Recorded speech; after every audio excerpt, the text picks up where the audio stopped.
So a short time ago, we saw an informed Nottingham Forest, who were on a 9-match unbeaten run featuring 8 wins, get completely slapped by Bournemouth 5-0, and then the following week, they beat Brighton 7-0. So I, being a fan of the sport and of chaos in general, saw this and thought it was pretty cool and pretty interesting. But then I saw this guy tweet out that it was actually a terrible thing, and that no top 5 league has ever been in as bad of a state as the 24-25 Premier League. Now you can't blame the guy for saying this. He's a City fan and everything around him is crumbling down while the entire footballing world celebrates, especially me being an Arsenal fan. But to not only say that the current Premier League is in a bad state, but then to say that no other top 5 league has ever been in a worse state? Brother, are you aware of League 1 in the Bundesliga? Like, this was the 2016-17 German league table. You got runaway title winners, no top 4 battles, the bottom 2 teams were easily relegated, and Wolfsburg won their relegation playoff. Like, what are we doing here? But as for saying that this current Premier League season is bad, in my opinion, it's actually one of the more interesting ones that we've had in a very long time. At the time of recording, this is the current Premier League table. So let's begin by starting at the top and working our way down, meaning our first storylines involve Liverpool, and right off the bat, we have 2 things to talk about. The fact Liverpool are in a title race with their new manager Arne Slot, and then Salah performing at a level that no one has ever truly seen before in a Premier League season. Now I've already made a video about Salah, so if you want to learn more about some details about his historic season, feel free to go check out that video, but let me just summarize how good he's been. He's been so good, it's actually stupid, because not only will people now expect this level of play every single year, but the most common thing people do after a record-breaking season is regress. So I'm saying that he needs to chill out and relax, otherwise he'll get people from football Twitter saying he's terrible after a 30-goal contribution season. He currently leads the league in goals and assists, combining for 34 total, and is on course to break the assist record as well as the goal contribution record.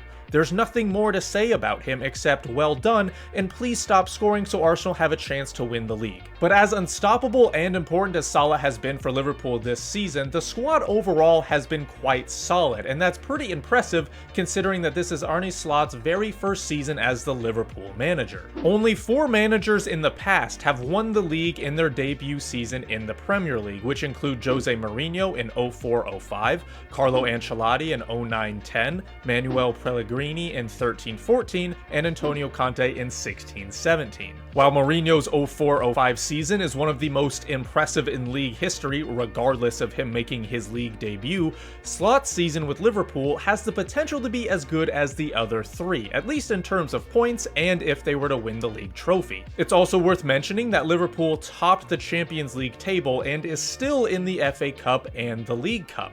And I know this is supposed to be just about the Premier League, but it's still impressive for Slot and Liverpool to be in the position that they're in now. Now, funny enough, Arsenal's season has also been very impressive, but in a slightly worse and much more confusing way. Now, I've also made a video about Arsenal's season thus far, so I won't go into too much detail there, but needless to say, to watch Arsenal struggle in the most Arsenal way possible must certainly be interesting to everyone else. Needing a striker and struggling for goals while also dealing with long-term injuries in attack? Let's just not buy an attacker. Need more creativity in the midfield, both starting and depth-wise, especially after selling and loaning the backups? Let's just buy another set-piece monster who's more adept at defending. Oh, and let's also just get another defender who has admittedly been an important goal scorer so far this season. Maybe Arteta was right after all. They'll struggle to beat Fulham at home despite dominating both sides of the ball, but then they'll completely destroy Manchester City 5-1.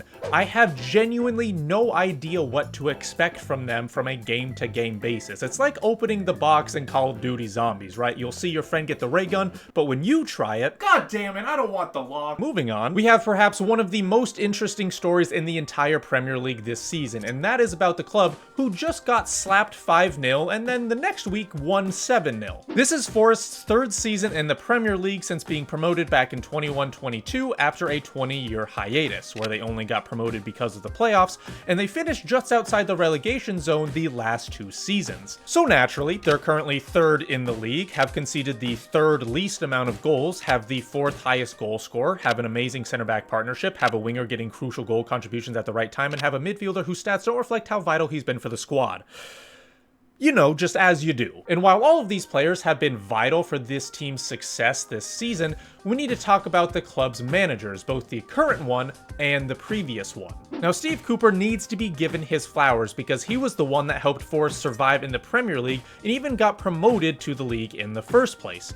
When Cooper took over, Forest had only one win from their first 8 matches, which was hilariously won by their interim manager. Perfect record for the man, give him the Barcelona job. Cooper came in and averaged 2 points a match, getting 76 points from the last 38 matches. They managed to win their semi-final playoff tie on penalties, then secure promotion after a 1-0 win in the final. Now, many were thinking that they would be immediately relegated the following season, especially after losing some players, but after signing a whopping 30 players to fill the void of everyone who left, they managed to stay up. The following season, however, took a little bit of a turn, at least initially. After 17 matches, nearly half the season, Cooper only managed to produce 14 points for his side, but the club would also later be deducted 4 points for breaching spending rules. Probably has something to do with the 30 players you bought in 2 transfer windows, right? I mean, who's to say? While Cooper did his job in promoting the club and staying in the league the previous season, this is where he would be let go and where Nuno Santo would come in, but he certainly had his work cut out for him.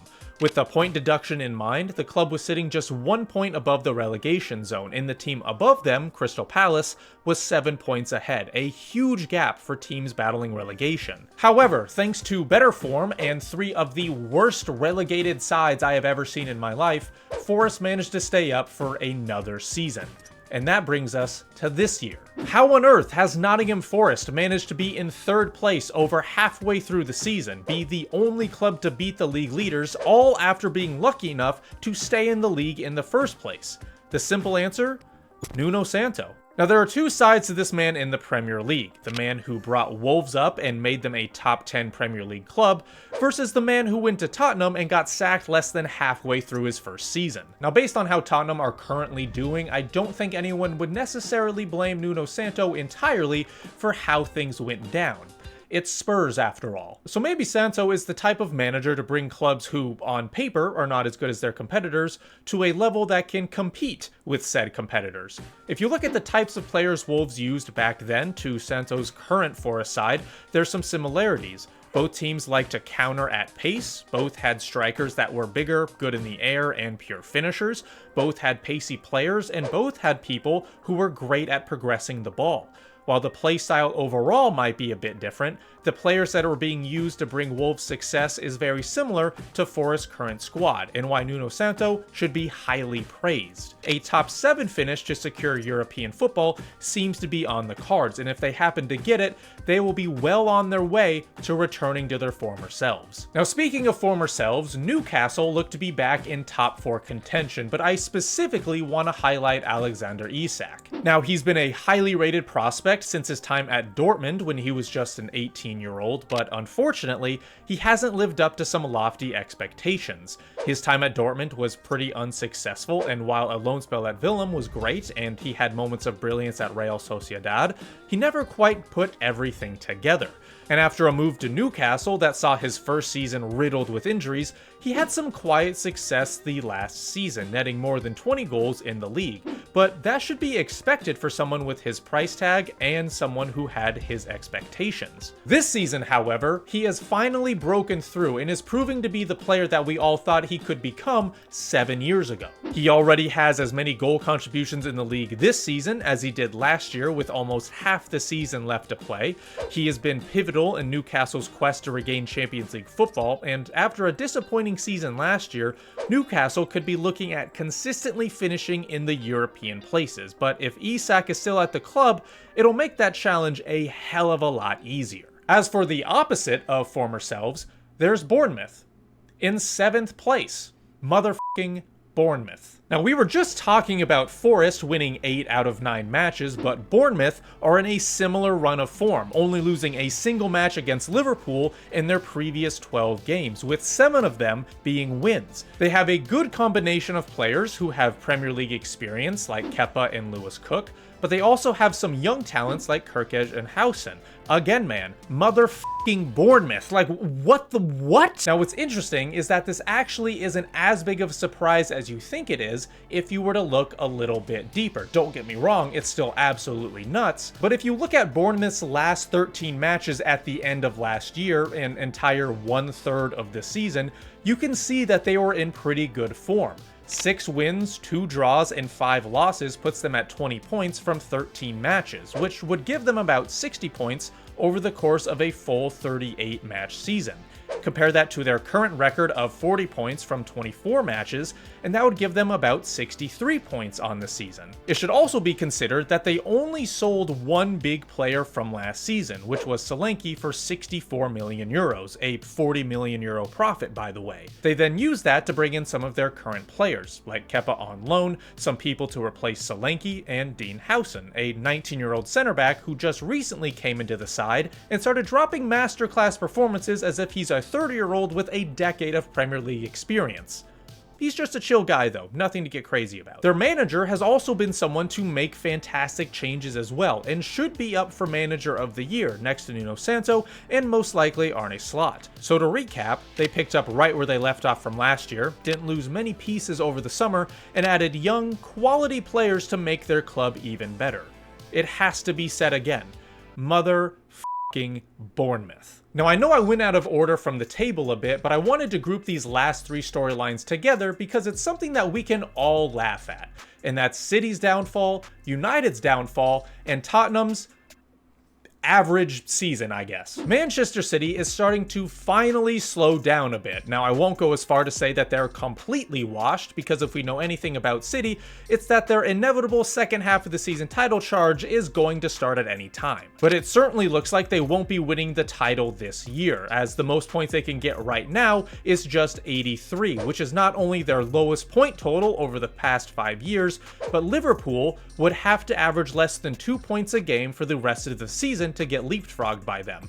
They aren't winning this one. At the same time, if Liverpool do manage to win the league, there will only have been 2 winners over the past 8 seasons, so I think Arsenal should win the league. Yeah, again, I'm being unselfish here, it's for the betterment of the league. Now I will say that every single City fan, all 7 of them, will definitely take their current position rather than Spurs, and especially their City rival, Manchester United, who are just so dumb. I really don't understand what's happening at that club. The egos that are involved, from the higher ups down to the players, is something that you don't see often. It's like the owners don't recognize the situation they're in. They still think that they're just 1 or 2 pieces away from a title, when in reality, they are in need of a major rebuild. Now, I know United fans won't want to hear this, but this reminds me of Arsenal's situation from just a few years ago, and United really need to follow in a similar way. Deadwood needs to be cleared, like players who are on outrageous salaries, players who are not good enough to start, and players who are toxic to the locker room. They also need to stop spending more money than some countries' entire GDP on players that are very raw or well past their prime.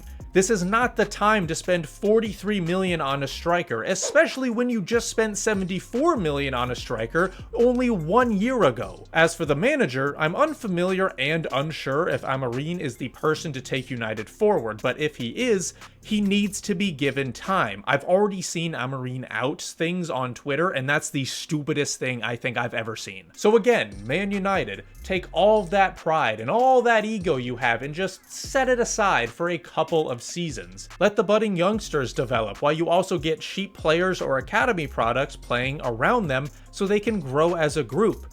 Or you can continue to spend 100 million on a fidget spinner, up to you. And lastly, we have Spurs, and Tottenham fans, this is me asking as a person, are you okay? Now, I'll concede that they have had a very, very rough time with injuries. For God's sake, they got Ben Davis at center back, so of course the club is gonna suffer when that happens. But seriously, guys, you are 16th in the table, okay? I'm almost starting to feel a little bit sorry for you guys. Almost. What do we think of Tottenham? So it has indeed been an amazing season to watch thus far, and if you don't think so, I would really suggest putting your biases aside so then you can start to enjoy other stories like Bournemouth and Nottingham Forest rising to the top of the table. And if this tweet isn't a sign to use football Twitter less, I don't know what is. He just keeps going, man. Like, fair play for doubling down. Like, the delusion is on another level.